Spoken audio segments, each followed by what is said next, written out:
ताज्या बातम्यांसाठी महान करेला सबस्क्राइब करा आणि बेल आयकॉनला क्लिक करा। कबनूर गावच्या राजकारणात खळबळ, पीएम पाटील गटाच्या सरपंचांचा ताराराणी आघाडीत प्रवेश। पीएम पाटील गटाच्या कबनूर ग्रामपंचायत सरपंच शोभा पवार यांनी आमदार प्रकाश आवाडे यांच्या उपस्थितीत ताराराणी विकास आघाडीत प्रवेश केला। यावेळी युवा नेते प्रमोद पाटील यांचीही उपस्थिती होती। हे विशेष। कबनूर ग्रामपंचायतीत पीएम पाटील व बीडी पाटील गटाच्या ग्रामस्थ आघाडीची सत्ता आहे। ग्रामस्थ आघाडीचे 10 तर ताराराणी गटाचे 7 सदस्य आहेत।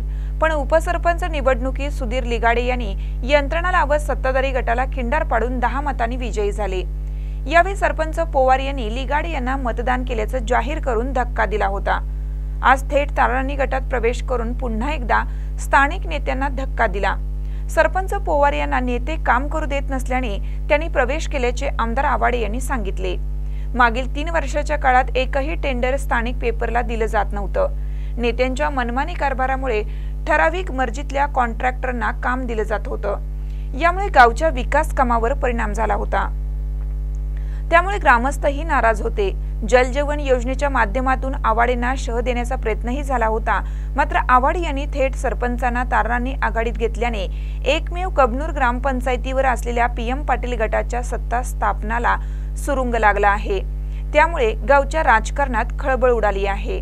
महानकर न्यूजसाठी अजित लटके, कबनूर।